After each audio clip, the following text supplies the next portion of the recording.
Hi, am I on the air? Yep. Fuck. Thanks. Do I have everybody's attention now? Do I have everybody's attention now? Don, I got you. Do I have everybody's Sunday attention night. now? You put them cameras on me, then you must be willing to get that heart touch. This a must-see feeling. The news ain't good, then it must be villain. So I say a tag grounded, I don't trust these ceilings. Spread across your nose, and I'm on your ear. Highest necks on the cloud. Am I in the air? Sunday nights, prime time. I flex mine better. Voltron transform to DX Don. Mega and off-scene. You probably think I'm nice, cause I slow like a stream to your wireless device. And the smoke full of steam on any given night. I'll short like a piece of any given slice. And for the latest and what is best about, I tune in and tune the rest out, Don. You gotta tell them, am I in the clear? Is this thing on? Am I on the air? On the air?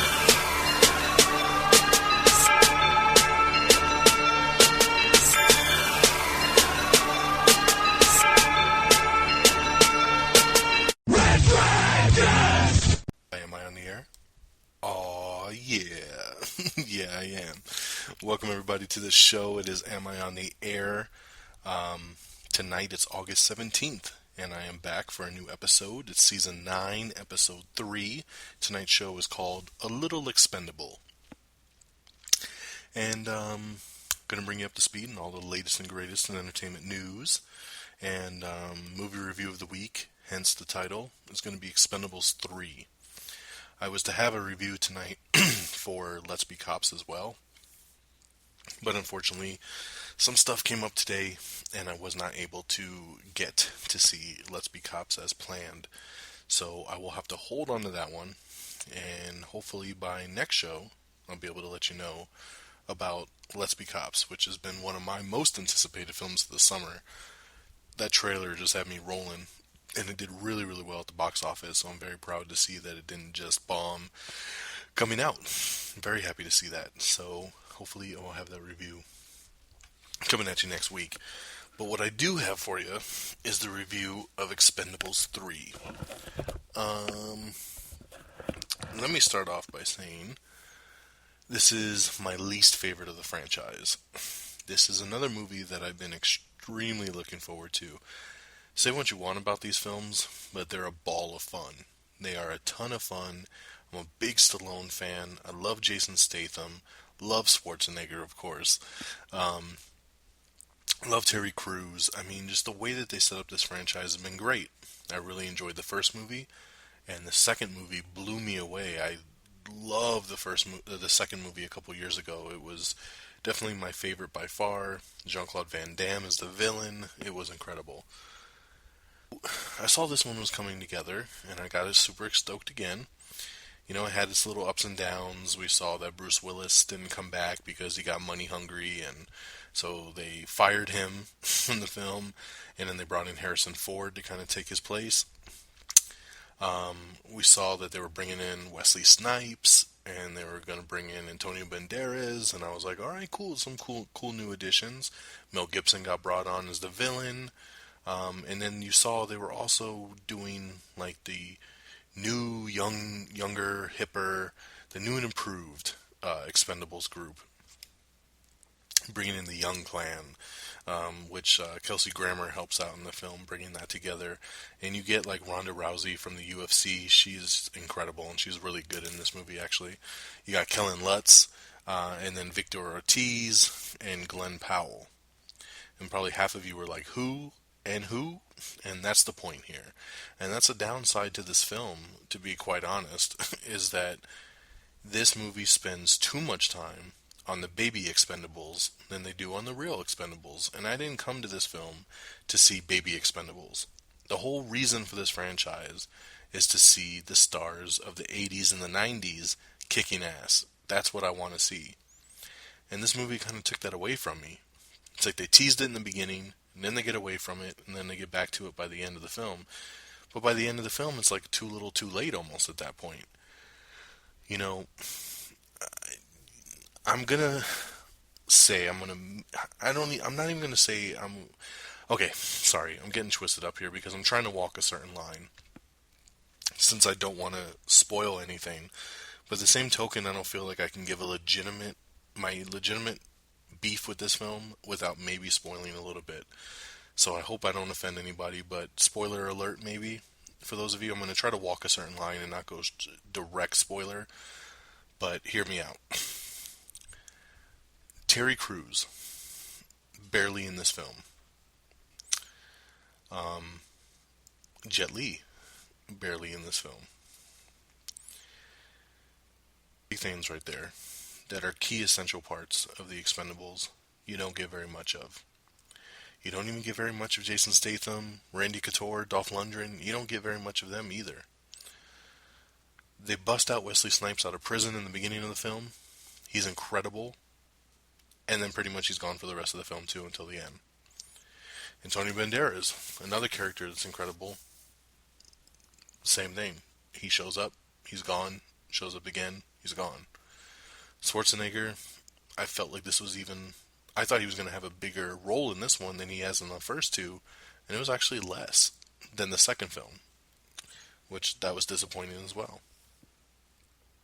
So, see, I walked a certain line. I'm not going to spoil anything directly, but it just really bummed me out with the way that they handled this.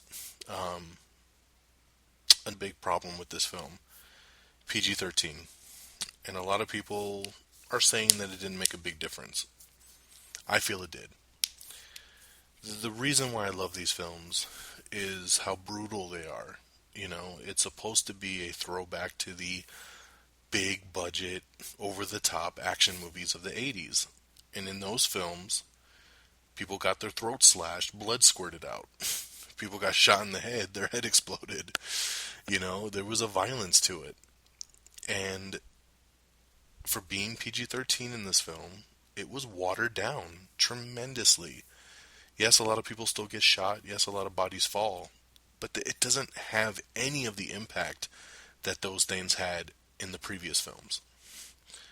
You know I like gore a little bit more than others, but really when it comes down to it, this is not a franchise that needed to become PG-13. This is a franchise that needed to stay rated R and really go for the guts, like it did in the previous films. The funny thing about it all, when it's all said and done, is that the reasoning that they wanted to do PG-13 was to, open the doors for a younger audience to come in and see it, especially with them adding Kellen Lutz and Rhonda and, these other guys. And the funny part about that is if you saw the box office report that I posted earlier today, the film debuted at number 4, and it debuted with the lowest amount of money that any of the previous films had. So you made it PG-13, you made it more widespread for the viewing public, and less people saw it than if you would have left it a rated R film. So I hope the studio notices this. I think chances are maybe getting slimmer for an Expendables 4. These films do make a majority of their money overseas, so it could still definitely make its money back, and maybe we will get a part 4. But I hope to God, if we move forward with this franchise, and I hope they give it another shot, because I'd hate to see this franchise go out on this kind of a note. But if they give it another shot, I hope that when it comes down to it, they will go back to a rated R and do it the way that it needs to be done. I really do. So some highlights for the film, of course, Stallone is badass.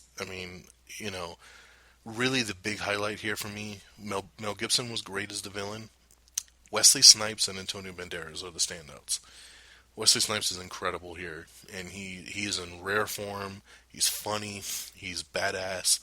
He's a great fit to be one of the members of the Expendables.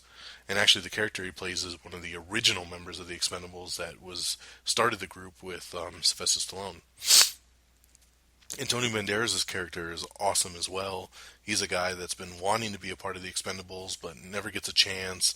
He's just all over the place, and nobody trusts him, and he finally gets to kind of weasel his way into the group, and then by the end of the movie, he's just, finally accepted, and it's awesome. The way they handle it is amazing.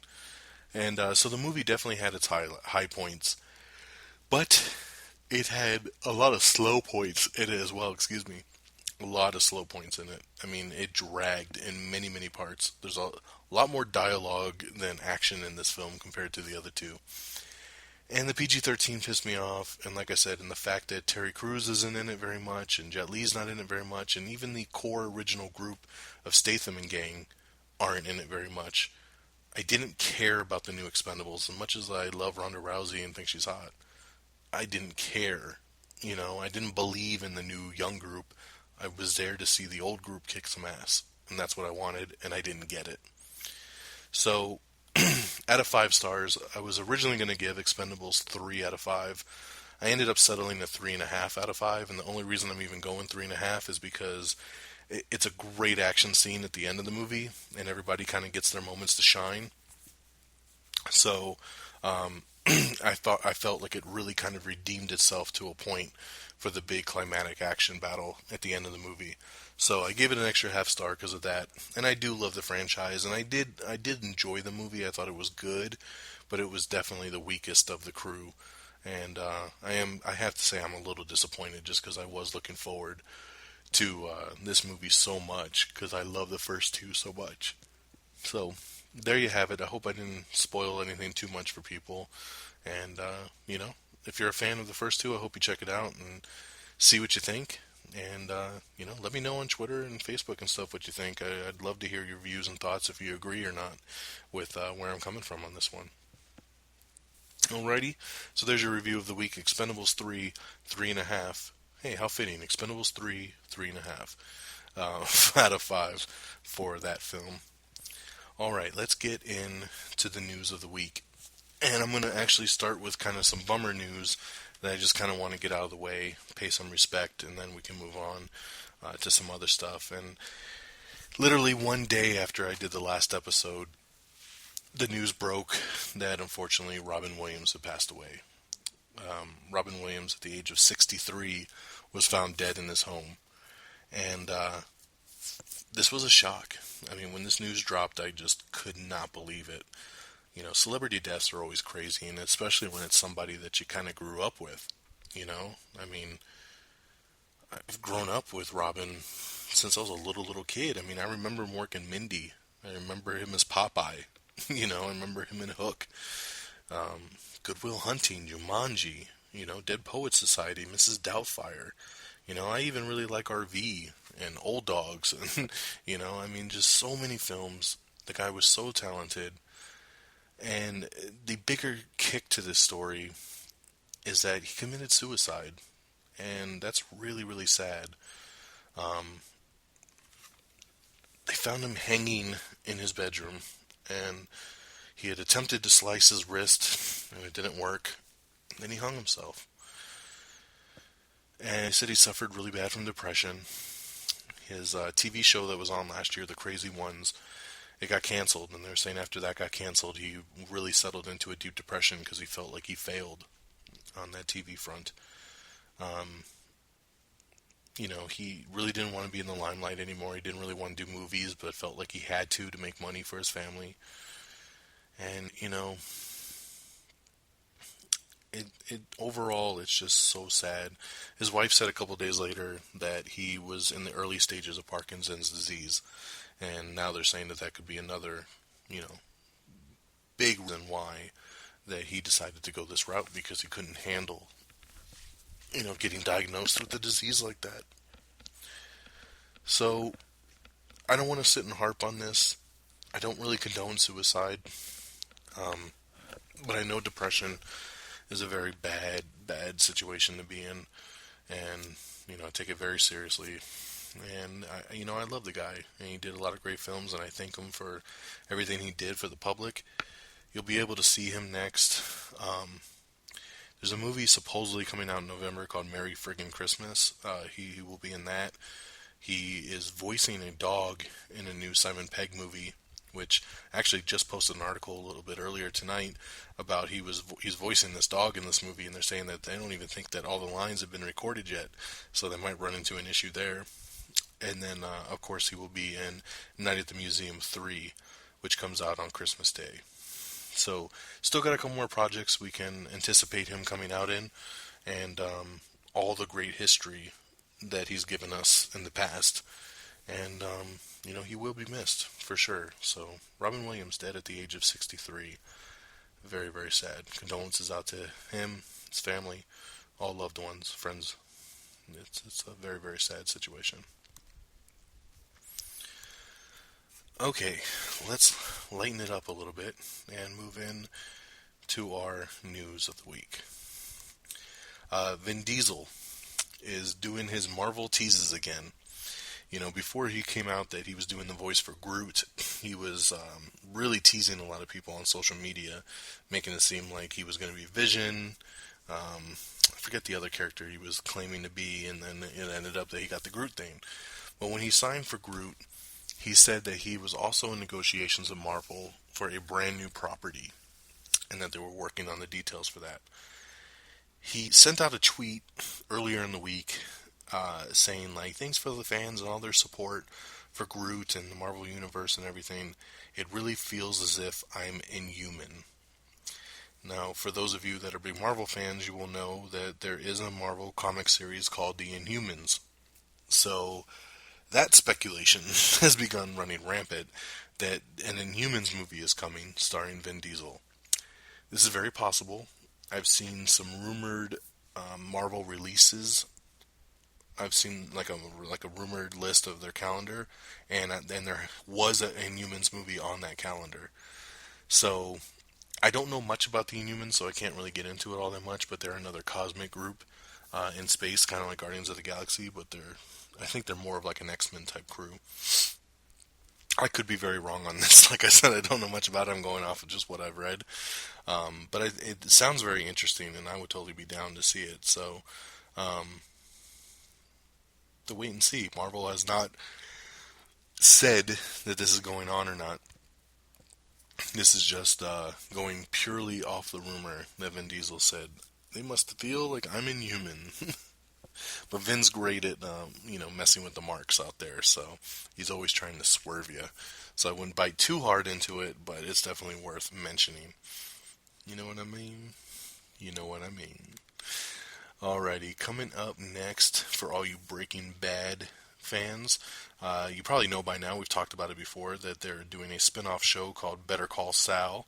Well, we have posted the teaser trailer for Better Call Saul, and they have announced that February 2015 will be the premiere of Better Call Saul. Sorry, I lost my place there. February 2015 will be when the series launches over on the AMC channel. So there you go, Better Call Saul. USA has renewed the show Suits for a 5th season. Wow, didn't even realize the show had been on so long. Mark Millar, who did the Kick-Ass movies, he wrote the books and everything, he says that he's very doubtful that Kick-Ass 3 will happen. This bums me out. I'm a big fan of the Kick-Ass series. I know there's a 3rd book that they wanted to adapt, but the second one didn't do very well at all. So I think that the studio kind of threw that out after the box office performance. And hearing Mark Millar now say this pretty much feels like the nail in the coffin here. So very sad to hear. Maybe one day I'm going to keep my fingers crossed that maybe we will get a Kick-Ass 3 if they can get the budget down low enough. Got the new trailer, the second trailer for the movie The Best of Me. This is the new Nicholas Sparks film, starring James Marsden and Michelle Monaghan. You can check out that trailer over on our Twitter and Facebook page. Let's see here. Homeland is getting a 2-hour season premiere, and I believe it's going to be in October. Yeah, I believe it's in October, so it's going to be 2 hours. They're going to actually, it's not a 2-hour episode. They're going to air the first 2 episodes back to back. So if you DVR the show, make sure it's set to do 2 episodes back to back, because it will only record 1 if you don't set it up properly. Ed Harris has been set as the main villain in the new HBO show Westworld. This is a show I talked about on last week's show. They've been signing all kinds of people to this show.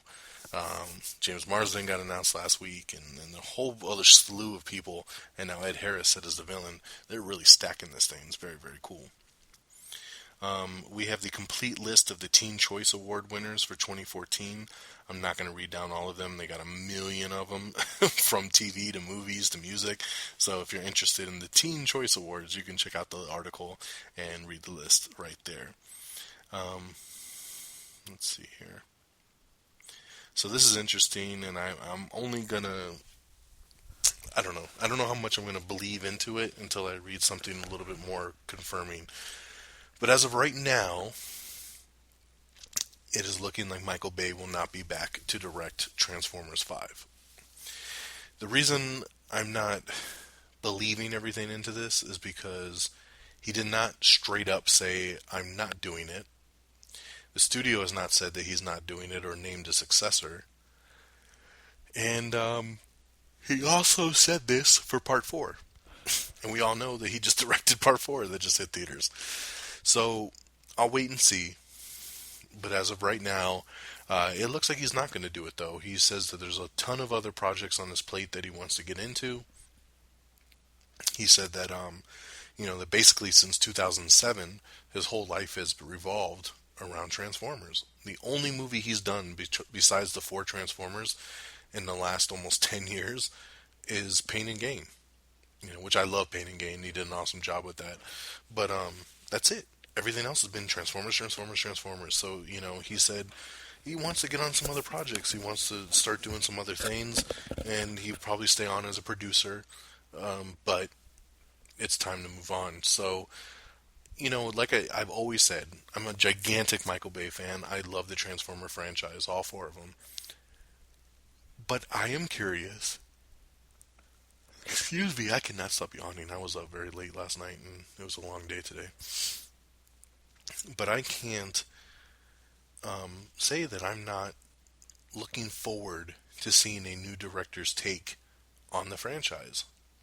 I would like to see someone else behind the lens for a Transformers film and just see something that someone else can do.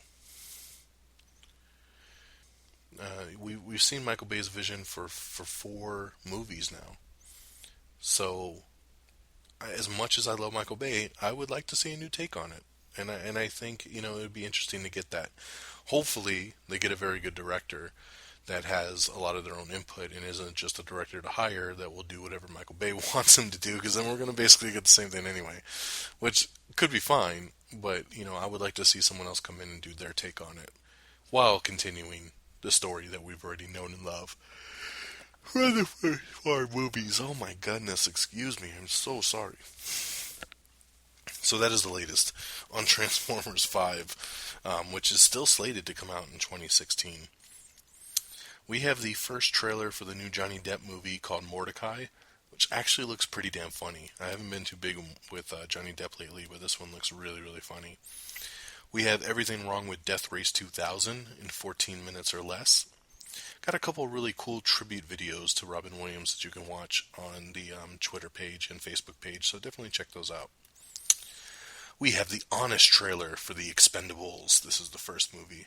Check that out for show. Some Call of Duty news for you. I'm a big Call of Duty fan, so I post some game news on the site from time to time. I've definitely been keeping up with the latest on Call of Duty. Advanced Warfare comes out November 4th, and the newest thing was just announced this week that basically if you pre-order the game, you will get the Day Zero edition, which will allow you to play the game 1 day early on November 3rd. You can go pick up the game a day early, and you'll get double XP, even get some new weapons, I believe. So it's actually really cool. It's free. All you got to do is pre-order the game, and you get to play 24 hours for anybody else. It's definitely worth it. Check it out. All you need is $5 down at GameStop. Alrighty. The Dark Knight's age in Batman v Superman is confirmed. The studio is saying that Bruce Wayne / Batman in this film will be about 45 years old. So it's kind of what I expected. I expected early 40s. I saw some reports that said he's going to be in his 50s, but 45 sounds like a sweet spot, so I'll take it. So that's just to let you know that they are going with that grizzled veteran type Batman that's been doing it for about, 25 years, 25, 30 years. So very cool. We have the first trailer for the season premiere of the new Doctor Who season, so you can check that out. Justin Theroux says that Zoolander 2 talks are starting to heat up again. This makes me very excited. I'm a big Zoolander fan. I know Ben Stiller's been wanting to do it. I know Owen Wilson's been wanting to do it, but they've been kind of going back and forth with the studio. Started to die down. It's awesome to hear that Justin Theroux saying that stuff's heating up again. They're all talking again. So I will take it. Justin Theroux helped write the script for the first film. And congratulations to Justin Theroux while we're talking about him. HBO also announced this week that they've renewed The Leftovers for a second season over on HBO, which I'm super stoked on. I've just finally started getting into the show, and I love it. I've been DVRing it from the beginning, but about 7 episodes sat on my DVR, and I just couldn't find the time to really watch it or get into it. And then last weekend, I said, fuck it. Let's try to start watching this, me and my wife. And I turned it on, and she was actually like, I'm not interested, but she was sitting in the couch, just playing on her phone or tablet, and it was on, and she got sucked into it, and I got sucked into it. And then that episode finished, and she was like, let's watch another episode. So we watched the second episode, and within a couple days, we burned up through all 7 episodes and got caught up. And now I am current with where the season is at, and this show is amazing. I really, really like it. So I was very happy to hear that HBO has renewed it for a second season. Justin Theroux, of course, is the main character in The Leftovers. So since I'm talking about him working on Zoolander, I thought I'd play a nice shout out and congratulate the cast and crew of The Leftovers getting a second season pickup over on HBO. Jonathan Liebsman, who directed the new Teenage Mutant Ninja Turtles reboot, he says that him and the producers, they want a journey to Dimension X in the TMT sequel. No clue if the studio wants them to go to Dimension X, but that's where they want to go. Also, very heavy rumors around Casey Jones joining the movie in the second one also. Going back to gaming real quick, Destiny comes out next month on September 9th, and I played the beta for this, and it's so much fun. I can't wait for the full game to come out. But Destiny just was announced that it's the most pre-ordered new property in the history of video games. So that is amazing. So it hasn't beat some of the sequels that have come out, like Grand Theft Auto and Call of Duties and stuff like that, but for a new property, Destiny is the most pre-ordered game ever. So that is badass. Congratulations there. Let me pull this up. Brad Pitt's new war movie, Fury, has just been given a new release date. I believe it just moved up like a month. Yep, it was originally slated to come out November 14th. It will now hit theaters on October 17th. So that is Fury, starring Brad Pitt, Shia LaBeouf, Logan Lerman, John Bernthal, Michael Pena, Jason Isaacs, and Scott Eastwood. So there you go. It will open opposite Dracula Untold in the animated film Book of Life. So 1 month earlier for Fury. Dexter's Michael C. Hall, who I love, will star in Stanley Kubrick's new God-Fearing Men miniseries. So they're making a miniseries on Stanley Kubrick's novel God-Fearing Man, and he will be the main star of that. So I might have to watch it because I love Michael C. Hall, so I'll definitely check that out. New Girl syndication cable rights have been handed over to TBS and MTV. So on those two networks, you'll start to see some reruns of New Girl. Chris Hardwick's Midnight Show has been renewed for a second season over on Comedy Central. American Horror Story has added Patti LaBelle to its new Freak Show series that comes out in October. The series creator of Babylon 5 says he's looking to reboot the franchise and would love to start it with a feature film. Don't have much to say about that. Guardians of the Galaxy director James Gunn has been talking a lot in promotion stuff lately for the film.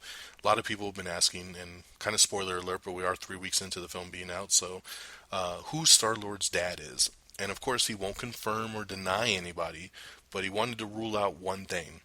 It's not what it is in the comic book. In the comic book, it's a character named Jason, and he says we're not following the comic storyline. It will be somebody else that fits into this Marvel universe better.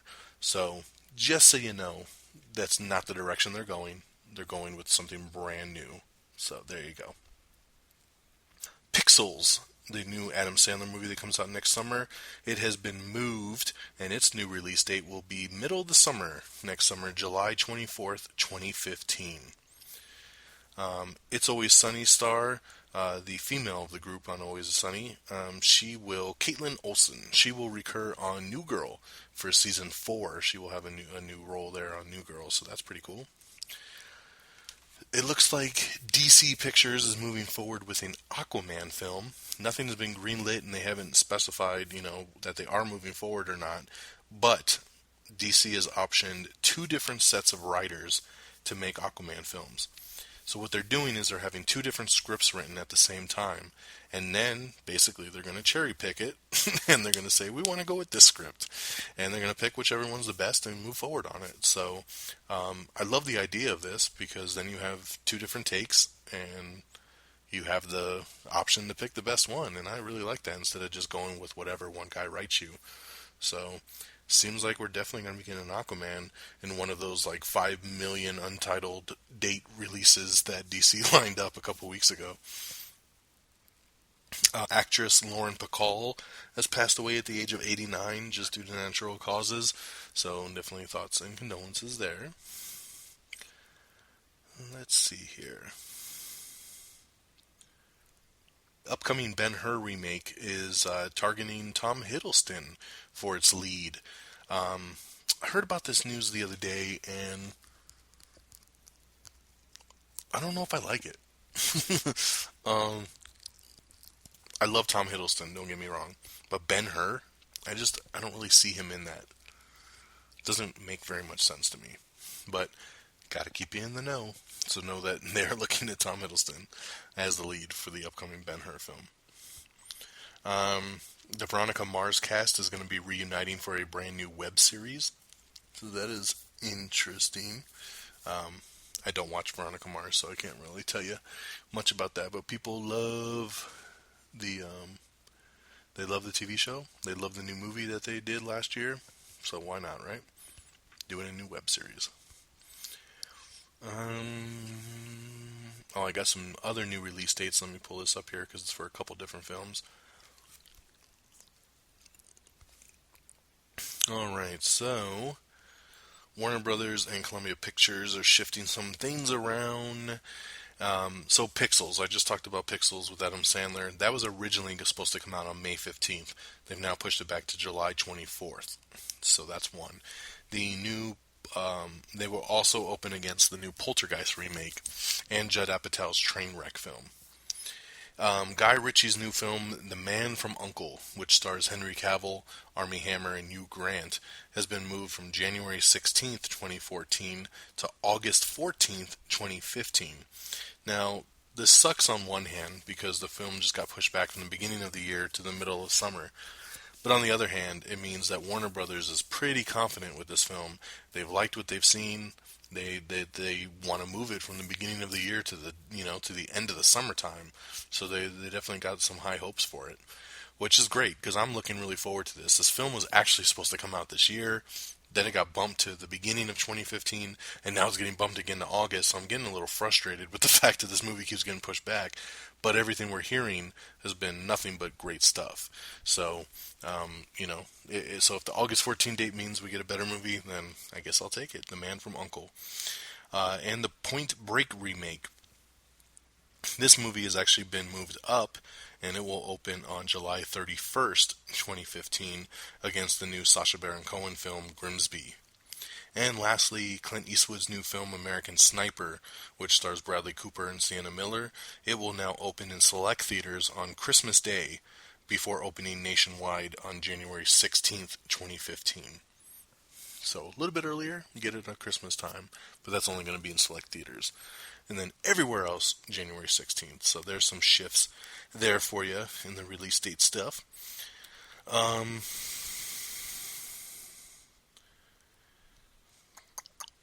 Boardwalk Empire's Jack Huston has joined the new Pride and Prejudice and Zombies film. Yes, I told you last week that this film was coming. I wasn't lying, and now they actually signed somebody to do it. We got the first picture of Mark Hamill as from the Star Wars set. He's not in his Star Wars outfit. He's just, on the set looking like Obi-Wan Kenobi, and he looks awesome. He looks great, and it definitely fits the vibe that I would want from this dude in this new film, so I will take it. The new Power Rangers film has been officially set and locked in for summer, July 22nd, 2016. That is when we'll get the Mighty Morphin Power Rangers reboot film, July 26th. July 22nd, 2016. Excuse me. A prequel to the Texas Chainsaw Massacre film is on the way, and it's going to be titled Leatherface. This seems super, super silly to me, because before they just did the reboot, they did Texas Chainsaw Massacre at the beginning, which was the origin story. Literally, 6 years ago, 7 years ago? So I don't understand why they're going to do another reboot story. Just do a sequel. I just don't understand Hollywood sometimes. They already have an origin story. Alright, anyway, moving on. Shannon Sossaman and James Rassone are going to lead Sinister 2. I don't know who either of these two people are, but there you go, and they're going to lead Sinister 2. Jackie Chan says that he wants to do Rush Hour 4, and he's reached out, and he's trying to see if they can get a very quality-sized script written, and he's down to come back and do another one. I don't know if Chris Tucker's ready to come back and do another one, but Jackie is, which is cool, and bless his heart. I like all three Rush Hour films, so I would be down to see another one. But like him, I would want to see them wait for a quality script and not just throw something together. Martin Lawrence came out this week. He was on Conan, and he says that the script is almost done for Bad Boys 3, and that it's definitely going to happen. That he's talked to Jerry Bruckheimer, and they're working everything out, and it's very close to happening. This gets me super excited, because Bad Boys 2 is one of my all-time favorite movies, and I love the first one as well. The chemistry between Will Smith and Martin Lawrence is incredible, and it's off the chain, and I want to see that again. I'm watching Martin. It's good to see Martin kind of making the rounds again, because he disappeared for a long while, and now he's on FX. He's on a new TV show called Partners with Kelsey Grammer, and I've been watching it. It's about 4 episodes in right now. It's okay. Some moments it has some really good laughs, and then a lot of the rest of it is just kind of really cheesy. So I'm going to continue to watch it and give it a chance, but it's not something I'm going to tell you, you should definitely rush out and watch this film or watch this TV show. But it's good to see Martin Lawrence working again, I'll say that. And I think he's got a pretty cool vibe going with Kelsey Grammer on the show. But I want to see Bad Boys. That is for damn sure. Bad Boys 3 would be incredible. No word if Michael Bay will be directing again or anything like that, but it sounds good. It sounds good. I like to hear that we're making movements. That's all that matters to me. Alrighty. The screenwriters of Captain America that are doing Captain America 3 right now, they are saying that no, they want to put to rest the rumors that Falcon is going to become Captain America in the new film. It's not going to happen. And I didn't expect it to happen, honestly. Yes, the comic book just made the Falcon the new Captain America, but that doesn't mean that the Marvel Cinematic Universe is going to do the same thing. You know what I mean? So it's just good to hear the screenwriter say no. That's in the comic world. We're in the TV world, or we're in the movie world. It doesn't have to cross over. Just like Thor isn't going to become a woman, The deluxe Blu-ray set of Teenage Mutant Ninja Turtles has been announced, and it's actually pretty cool. It comes with a gigantic Raphael statue. And if you want to see what it looks like, just check out our Twitter page and look for the post over on August 14th, and you'll see the picture of this thing. It's pretty cool. I like it. I like that studios are starting to do these collector's sets that come with like ceramic statues and stuff like that. It really makes it worth it to get that stuff. Guillermo del Toro's TV show The Strain has just been renewed for a second season. This is another show that I have every episode just sitting on the DVR. I hope to get into it here soon. I've heard nothing but great things from several people. I just haven't had the time to get into it, so I will, and I'm just glad to hear that it's been renewed for a second season. Alrighty. WWE star Dean Ambrose is going to be in a new WWE Films action movie called Lockdown. This is going to be part of this six-pack deal that WWE Films and Lionsgate has put together. So congratulations there to Dean Ambrose. I'm a big WWE fan, so I'm looking forward to that.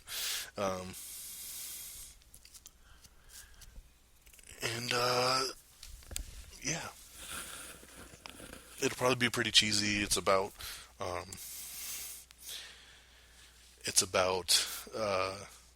I think he's a police officer and he gets trapped in the building and these crooks are breaking out of prison at the same time and all of this stuff. You know, typical action movie stuff. But yeah. Big news on Godzilla. Godzilla 2. And good and bad news, I would say. First, the good news, Godzilla 2 is happening, and it will be hitting theaters on June 8th, 2018. That also, in its same token, the bad news as well, because the date is June 8th, 2018, 4 years from now. That is a long-ass time to wait for a sequel. Now, the big reason for this is that the director, Gareth Edwards, he is coming back to do the sequel. But before he can do the sequel, he's directing a little standalone film for Star Wars. And that film comes out in 2016, so he's getting ready to jump right into that. And so they can't start Godzilla until he's done with the Star Wars film. So I get it, and I appreciate that the studio is wanting to wait around for Edwards, and it makes sense. It's just from a fan standpoint, it really sucks to wait 4 years for another Godzilla film. So that's my good and bad news. But Godzilla 2 stomps into theaters on June 8th, 2018. Moving on down. Very interesting kind of little nugget is that Edge of Tomorrow, the Tom Cruise film, first of all, it's hitting DVD and Blu-ray on October 7th. And the film was amazing, and I highly recommend you go buy it on October 7th. I know I will. But on top of that, the home video box for the DVD and Blu-ray actually lists the movie's name as Live, Die, Repeat. And if you look at the spine of the film, it says Live, Die, Repeat / Edge of Tomorrow. So it looks like they've kind of almost rebranded the film for the home video release, which is very, very interesting, because as we all know, the movie's title had already changed. It used to be, the film was originally called All You Need Is Kill, and then at Comic-Con last year, they announced, oh, we changed it, it's going to be Edge of Tomorrow. And then now, it looks like the studio's trying to go with Live, Die, Repeat. I believe it'll still mainly stay as Edge of Tomorrow, but even if you look on Amazon and iTunes, they're listing the movie as Live, Die, Repeat, which is kind of odd. So it still will have that Edge of Tomorrow tagline to it, but don't be surprised if you see it listed as Live, Die, Repeat. In some confusing news, David Fincher, director of the upcoming Gone Girl, says everything and nothing has changed in Gone Girl's ending. I don't know what that means when he says everything and nothing changed. That sounds like a conundrum. So, I don't know. I just wanted to tell you. But it is really odd, and I don't get it. Next up, American Horror Story Freak Show. That is the next one, and it will premiere on Wednesday, October 8th, over on FX. So there you go. A lot of people have been wondering when the hell the new American Horror Story is going to debut, and now you have it. Wednesday, October 8th, 10 p.m. Starz has also renewed their new TV show Outlander for a season 2, and that's after they've only aired one episode of it. Yep, after one episode, they were like, it's coming back for another one. So congratulations there. I know a lot of people read the book and really look forward to it. Stallone says he's begun training for Rambo 5. This has been a big rumor for a long time, but it seems like he's definitely moving forward with a 5th Rambo film. I'm down. I love the 4th one. I thought he came back with a vengeance in Rambo 4, so I would totally be down to see a 5th one. we posted a couple really funny pictures over on our Twitter page. It's actually of Jim Carrey and Jeff Daniels for Dumb and Dumber posters, but they're Lucy inspired. So they look just like the Lucy poster with its like black and white close up of their face with the different color eyeballs, and then where it says Lucy across her face, like one says Harry, one says Lloyd, and it's really funny. It's just a mock poster of Lucy, but done Dumb and Dumber style. So check that out. Lee Izzard, Noah Taylor, and Olisa Rulin have joined the cast of Powers, which is the new exclusive show that'll be airing on the PlayStation Network. Looking forward to that TV show, by the way. I'm very excited about this. Vin Rames is returning from Mission Impossible 5. He kind of got punked out in Mission Impossible Ghost Protocol, and he had a little cameo at the end of the film, so I'm very happy to see he's going to be back full-time for the next one. Stellan Skarsgård will also be back as Dr. Eric Selvig for Avengers Age of Ultron. That makes me happy. I love to see people come back. And we have a new promo poster that shows a little first peek look at The Flash with the little tagline, 52 days until its premiere. Now for me, I've seen The Flash premiere already, just so you know. I got a press copy, and I saw it. And it was actually really, really good. I was already looking forward to the show, and it was a pilot. It was a really good pilot, and I'm super stoked to see the show. So I highly recommend you check out Arrow when it debuts on the CW network. That's pretty much our news from the week. I'm just trying to think. I felt like there was another show or something I wanted to tell you guys about. I did just watch The Raid 2. Now, if you haven't seen, a lot of people have seen the first Raid. It's a Japanese horror, I don't know why I said horror, action film. And it's subtitled, but it's got amazing action. They're actually going to be making an American version of it. I think I talked about this on last week's show, that they're looking at Taylor Kitsch to be the lead in it. But it's a hardcore action movie, very, very violent, very brutal. So the Raid 2 came out a couple months ago in limited release here in the States, and I just picked it up on Blu-ray the other day, which I never buy movies I haven't seen before, but I took a chance with the Raid 2 because I heard nothing but great things about the action, and let me tell you, it was pretty damn badass. I'm going to say right now, it's hard for me to get into foreign films. I don't like reading the subtitles. It's hard to follow. I even tried watching it with the English dub dialogue, which just made it even stupider. It was too much for me. So, what I ended up doing about 15 minutes into the movie was just fast forwarding to all the action scenes. And it's worth it, man. Every action scene in this movie is a work of art. It's so realistic. It's so brutal. It's so gory and hardcore. It is so ultra realistic. I can't tell you how amazing it is. You got to check it out. If you're a hardcore action fan and you just love like just that straight up brutality in a fight, a lot of just hand to hand combat, and it's amazing. It comes off so realistic. I was just so blown away. I was like, how did they make this? That's what I'm curious about. How did they make a lot of this? It was just so beautiful. So, I kind of cheated and I just skimmed through the movie to all the fights. But you know what? There's a fight probably every 5 minutes in this film. So I still pretty much watched a 2.5 hour movie, just probably in about two hours instead of 2.5. But it's worth it, man. So if you're a big action fan, I highly recommend you check out The Raid 2. It just hit Blu-ray like 2 weeks ago. So definitely check it out right there. I already told you The Leftovers is cool. And, and Arrow's cool. So there you have it. Let me just skim through a couple things here real quick. Oh yeah, Paul Giamatti is going to star in the Straight Outta Compton film, which is the NWA biopic film. He's going to star as as NWA's manager. He'll play Jerry Heller, who was the manager of the group. So that's a great piece of casting right there, because it's mostly unknowns in there. We also have the complete winners list for the Creative Arts Emmys, so you can check that out. I have a trailer for the new movie Open Windows, which stars Elijah Wood.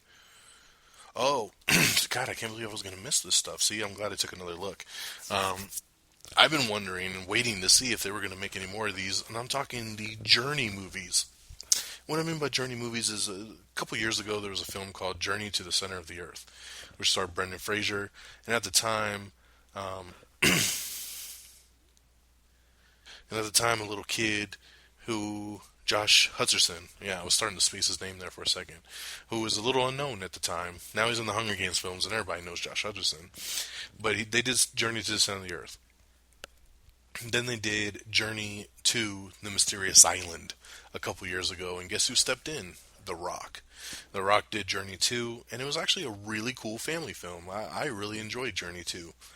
After Journey 2, they kind of set it up for a sequel. They left it off. I think they were going to go to space. Like, there was another story they were going to tell. And it definitely led off for a sequel. But that movie was years ago, and I haven't heard anything since. Well, the other day, it came out, and they said that that they have some writers on the project. Actually, some writers from the Conjuring film, which is, it's kind of a stretch to go from Conjuring to Journey. But that they are not only writing Journey 3, they're writing Journey 4 at the same time as well. And that it looks like The Rock and Josh Hutcherson are set to come back for the film. And they're working on everybody else at this point to see who else is going to come back. But for sure, The Rock and Josh Hutcherson. So, pretty cool. You know, I'm glad to see The Rock is making room to go back to the Journey franchise. Because I thought he did a really good job at it. Jim Sturgis, Abby Cornish, and Ed Harris. Oh, and Andy Garcia. A lot of names. These 4 names are in negotiations to join Gerard Butler in his new film Geostorm. Geostorm. We also posted on our Facebook page the Dancing Groot from the end of Guardians of the Galaxy. It's a fun little scene that happens during the credits of at the end of Guardians, and Marvel released it to the public, so we posted it up because it's such a cute little thing. Simon Cowell is actually working at bringing Betty Boop to the big screen. I don't know if we really need a Betty Boop movie, but it's coming.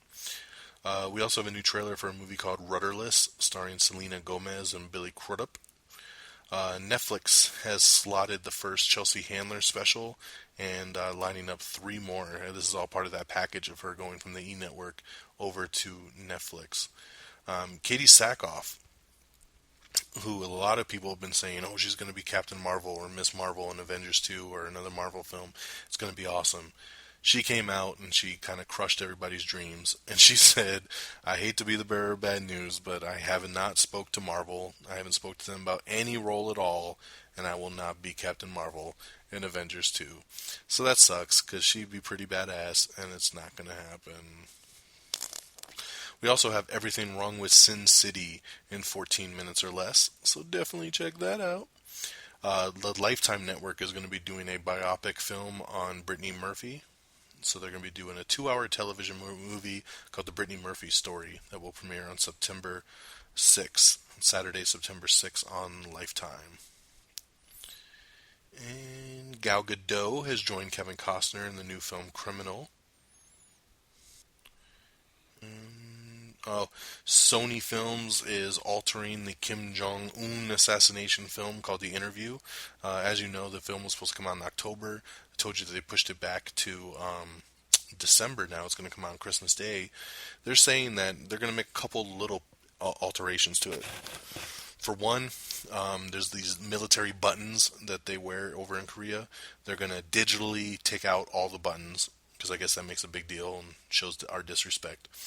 And then I guess there's another scene where they portray Kim Jong-un's face melting, and they're going to take that out as well. So Sony getting involved now, trying to not get us in tremendous trouble with Korea after this movie is released. Speaking of Guardians of the Galaxy, congratulations to them again, because their soundtrack, the Awesome Mix Volume 1, is the #1 album on the Billboard charts. That's pretty damn amazing. So, very, very cool, especially since it's a soundtrack of old 70s songs, and it's the #1 thing out right now.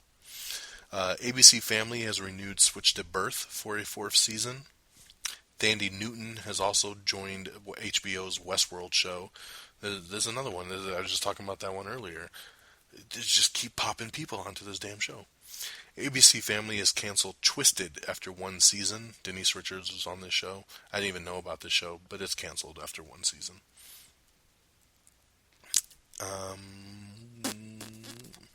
I think now I may be done. Yes. Okay, now I'm done with the news of the week. Sorry. I had a whole nother batch of news that I almost totally missed. And that's why I double check my facts. Alrighty, so let's hit down the releases in the box office and we'll wrap this baby up. On DVD and Blu-ray this Tuesday, The Amazing Spider-Man 2 and Chef.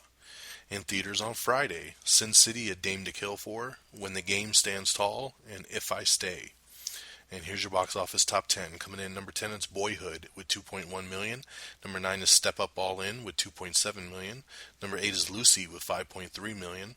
Number 7 is The 100-Foot Journey with 7.1 million. Number 6 is Into the Storm with 7.7 million. Number 5 is a debut. It's The Giver with 12.8 million. Number 4 is another debut. It's The Expendables 3 with 16.2 million.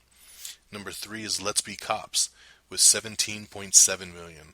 And I just like to let it be known that with Let's Be Cops, that film actually came out on Wednesday. So when it came out on Wednesday, it made a couple million. It had a really good Thursday. It was really hovering towards the top of the box office. But then as the weekend went on, it kind of drooped down. But if they would have released this on a Friday, this could have easily been the number one film of the weekend. But they opened it on Wednesday, so we only count Friday, Saturday, Sunday in these results. So then, therefore, it had 17.7. Still enough to beat The Expendables in its opening Friday weekend. Wow, it's crazy. Number 2 is Guardians of the Galaxy, bringing in another 24.7 million. This film is on its way to be the biggest domestic box office film of the year. It's just about ready to catch up with Transformers 4. And number 1, once again in its second week in a row, Teenage Mutant Ninja Turtles with another $28.4 million. So there you have it, ladies and gentlemen. There's your box office, there's your releases, and there's your news of the week. Thank you so much for tuning in and listening. This has been Season 9, Episode 3, A Little Expendable. My name is Don Mega. You can follow me on Twitter at DXDonMega. You can follow the show on Twitter at Am I On The Air. Please like us on Facebook at facebook.com/AmIOnTheAir. That way you can get all of this news as it's published on Twitter, on Facebook. We do news dumps every day, all the time, to keep you up to date. So definitely like us on Facebook and follow us on Twitter. Our official webpage is amiontheair.com. You can listen to the shows, you can check out movie reviews, you can check out all the box office reports, releases, movie trailers. It's all there, amiontheair.com. Shout out to our affiliates over at Red Dragons Radio. You can listen to reddragonsradio.com and listen to Am I On The Air there? Am I Still On The Air? You can listen to This Week with the Geek. You can listen to People's Forum. You can listen to Inside the Ropes. You can listen to Pro Wrestling Nation. And my boy Geeky Pat over on Red Dragons Radio, he does This Week with the Geek. He just started a brand new show last week. And he just posted its debut episode, and you can check it out. The show is called Out of the Rifts, and it is available right now on Red Dragons Radio as well. It's about kind of like role-playing games and stuff like that, so listen to it and you'll get the full gist of that. So yeah, you can check out all of those shows right there at reddragonsradio.com on the go. If you need an app to listen to Am I On The Air on the go, it's Stitcher Radio. Listen to Stitcher.com and check out the app for all your mobile streaming devices, and you can listen wirelessly. And of course, if you're an iTunes person, you can always download us on iTunes. Download, rate, subscribe. We are available on iTunes. And if you need a direct link, you can just go to amiontheair.com, click on the iTunes tab, and there's a button right there to take you to our page. Don't make it any simpler. That'll do it, my friends. Thank you once again for tuning in, for supporting the show, and not sure when the next Am I Still on the Air is going to be. I'm contemplating if I want to do one for Expendables, if I want to do one for Ninja Turtles. I don't know. I'm just kind of about both those films right now. So, I don't know. But keep an eye out. I'll let you know if we end up doing anything special for those. If not, we'll catch you next week, hopefully with a review of Let's Be Cops and maybe even Sin City: A Dame to Kill For. Yeah, that's right. Have a good night, my friends. Have a great week. And we'll catch you next time right here on Am I on the Air? Peace! Red Dragon!